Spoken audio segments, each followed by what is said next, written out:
بسم اللہ الرحمن الرحیم۔ الحمدللہ سے ہماری تلاوت کا آغاز سورہ انعام 7واں پارہ دوسرا پاؤ۔ اللہ کی حمد ہے، اللہ کی تعریف ہے، ہر چیز کا خالق اللہ ہے۔ اللہ رب العزت نے انسان کو بھی مٹی سے پیدا فرمایا، پھر زندگی کی فرصت عطا فرمائی۔ ایک وقت آئے گا پھر قیامت قائم ہو جائے گی۔ اس صورت میں عقیدہ توحید، عقیدہ رسالت، عقیدہ آخرت کا تذکرہ ہے۔ مختلف انداز سے ان تین چیزوں کا تذکرہ بار بار آیا ہے۔ پھر اللہ کے نبی صلی اللہ علیہ وسلم کو تسلی بھی ہے، آج آپ کا یہ انکار کر رہے ہیں، اس سے پہلے بھی رسولوں کا انکار کیا گیا۔ ان کا یہ کہنا کہ آپ کی سچائی کے لیے کوئی اللہ کی طرف سے خط آئے، کوئی فرشتہ آ کر آپ کی سچائی کی گواہی دے۔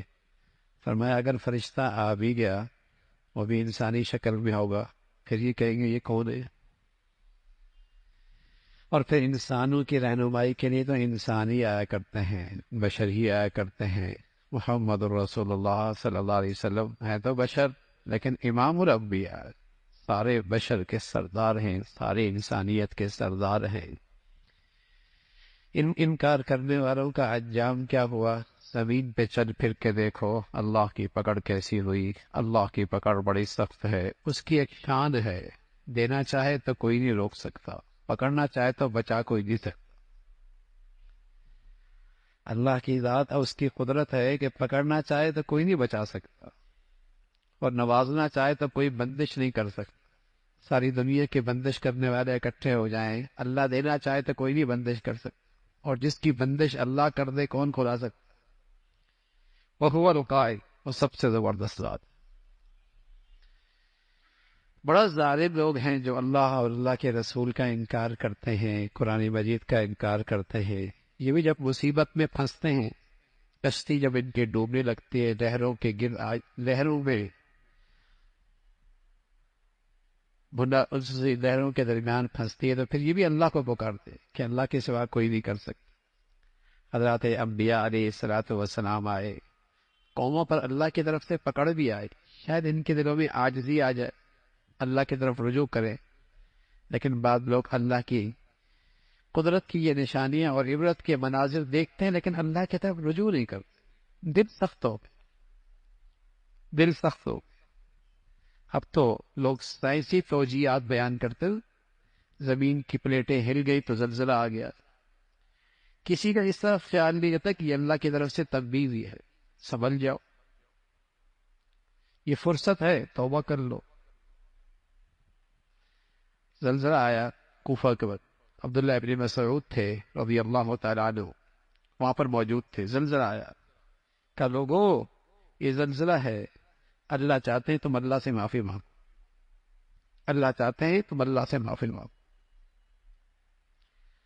تو لیکن جب دل سخت ہو جاتا ہے تو آدمی اثر نہیں لیتا، کیسی یہ عبرت کے مناظر ہوں، لوگوں کا دل نہیں پگھلتا۔ اس کا تذکرہ فرمایا اس امت پر بھی مختلف قسم کی مصیبتیں آئیں گی، لیکن کلی طور پہ اس کی امت ہلاک نہیں ہو، آسمانی عذاب سے اور زمینی عذاب سے۔ جیسے پچھلی قوموں کے اندر آسمان سے عذاب آیا، ساری امت مٹ گئی، زمین سے عذاب آیا، سیلاب آیا، پانی کا ریلا آیا، زمین سے چشمے ابلنے لگے، ساری امت مٹ گئی۔ لیکن اس امت پر ایسا عذاب نہیں آئے گا۔ ہاں ایک عذاب آئے گا، آپس میں دستے گریبان ہونے، وہاں آپس میں جنگ و جدال کرے گا۔ اللہ تعالیٰ حفاظت فرمائے، آپس کی نفرت اور آپس کا جھگڑا اللہ کا عذاب ہوتا ہے، اور آپس کی محبت اور آپس کا اتفاق یہ اللہ کا بڑا انعام ہوتا ہے۔ تو اس کا تذکرہ فرمایا یہ آئے گا۔ فرمایا جو لوگ بے دینی کی بات کریں تم ان کے پاس نہ بیٹھو۔ آپ علیہ الصلوۃ والسلام سے کہا گیا، امت کو نصیحت کی گئی، امت کو نصیحت کی گئی آپ کے واسطے سے، بے دینوں کی صحبت میں نہ بیٹھ۔ بس اوقات آدمی بے دین آدمی کی باتیں سنتا ہے تو اس کے اندر سے عقیدہ کمزور ہو جاتا ہے۔ گھڑا کچا ہو نا، اور اس میں پانی ڈال دے تو سوراخ ہو جائے گی۔ جب آدمی کے اپنے نظریات، سوچ، فکر، عقیدہ، ایمان کمزور ہوتا ہے تو بری صحبت سے اس کے اندر سوراخ ہو جاتی، اس کے اندر سوراخ ہو جاتی. ہاں، یا تو پھر گھڑا مضبوط ہو، پانی ڈال دے تو پانی ٹھنڈا کر دے گا، یا تو آدمی عقیدے ایمان کے لحاظ سے ایسا ہو کہ بے دینوں کے پاس بیٹھے تو ان کو بھی دین پہ لے آئے، ایسا طاقت والا ہو.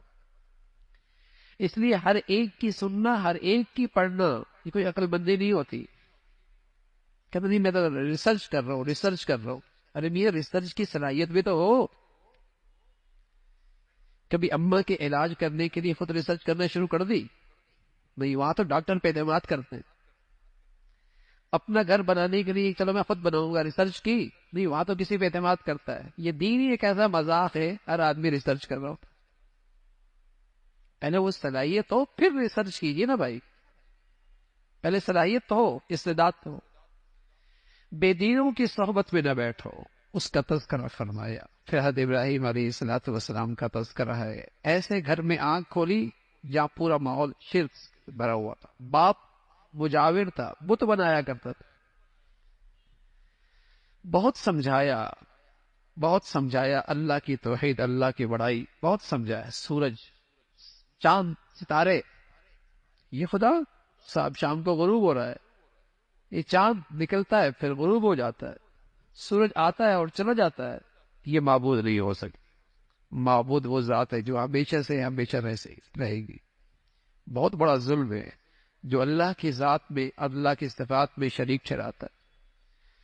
پھر 17 انبیاء علیہ الصلوۃ والسلام کا تذکرہ ہے. یوں تو بے شمار انبیاء دنیا میں آئے، لیکن ان 17 کے نام دو چند آیتوں میں اللہ نے ذکر کر دی اور فرمایا یہ سب اللہ کے برگزیدہ بندے تھے، ان کی پیروی کرو، کامیاب ہو جاؤ.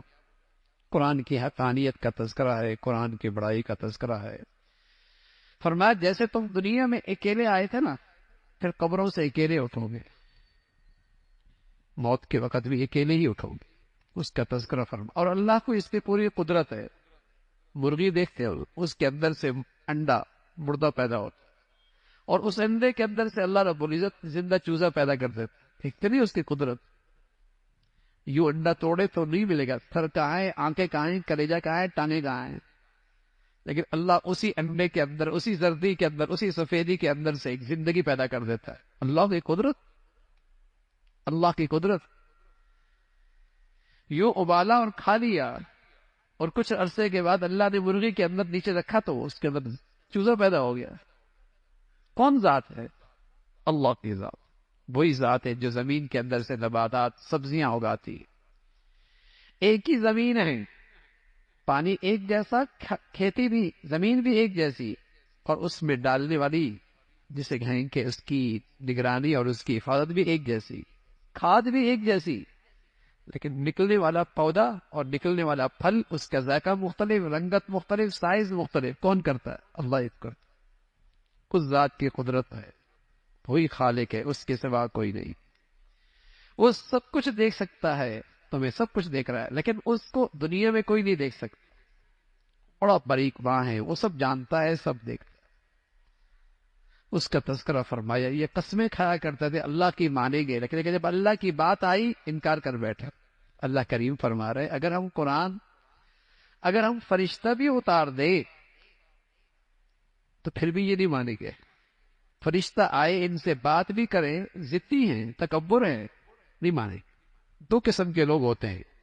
ایک وہ ہوتا ہے نواقف، اس کے پاس سچائی آ جائے ایمان لے آتا ہے. ایک ہوتا ہے جانتا پوچھتا ہے لیکن مفادات پہ زد پڑتی، مفادات پہ زد پڑتی ہے، اس لیے نہیں مانتا. اللہ کے نبی کا واسطہ ایسے لوگوں سے پڑا تھا جو جاہل نہیں تھے، وہ خوب آپ کو جانتے تھے، آپ کی زندگی دیکھی تھی، آپ کی زندگی کا تجربہ کیا تھا، لیکن ایمان نہیں لائے، مفادات پہ زد پڑتے تھے. ایک یتیم، اس کے پیچھے چلنا پڑے گا، سرداری جائے گی، وڈیرا پن جائے گا، چودراہٹ چلی جائے گی. جس کی والدہ کا انتقال بچپن میں ہو گیا، باپ کا بھی ہو گیا، ہم اس کی کیسے پیروی کریں؟ انا تھی، انا، تکبر تھا. تو پھر کچھ بھی دکھا دو نہیں ماننا، اس نے نہیں مانا. پھر فرمایا بے دین لوگوں کی باتوں کا اثر وہی لیتا ہے جس کے دل کے اندر بھی کجی ہوتی، کھوٹ ہوتا ہے. بکری کی طرف جاتے نا، مرغی مرغی کی طرف، کبوتر کبوتر کی طرف، جنس جنس کی طرف جاتا ہے۔ اندر ظلمت ہو تو ظلمت والی باتیں اچھی لگتی ہیں۔ اللہ ہمیں ایمان کا نور نصیب فرما دے۔ پھر نورانی باتیں اچھی لگیں، پھر تقوی کی باتیں اچھی لگیں۔ اندر اندر کا مزاج خراب ہو گیا، یا ظلمت ہے تو ظلمت والی باتیں، بے دینی کی باتیں، لادینی کی باتیں وہ اچھی لگیں گی۔ اور یہاں اگر تقوی کا نور ہو، تقوی کا نور ہو، تو طبیعت اس کی طرف مائل نہیں ہو۔ اس کا تذکرہ فرمایا لوگوں، ظاہری گناہ ہو یا باطنی ہو، آنکھیں، ہاتھ، پاؤں، جسم، یہ ظاہری گناہ۔ دل کے اندر بھی گناہ ہوتا ہے، حسد، کینہ، بغض، تکبر، حد درجے کی دنیا کی محبت، یہ دل کے گناہ ہیں۔ ایمان والوں کو تلقین فرمائی، ایمان والوں ظاہری باطنی گناہوں سے بچو۔ یاد رکھنا گناہوں کا ریئیکشن ہوتا ہے، فرمایا ان الذین یکسبون الاثم، گناہوں کا ریئیکشن ہوتا ہے، دیر سویر ہوتی ہے، دیر سویر ہوتی ہے، لیکن اس کا ریئیکشن آتا ہے پورے طور پہ۔ مرنے کے بعد دنیا بھی اس کی نحوست دیکھو گے، یہ اللہ کا قانون ہے۔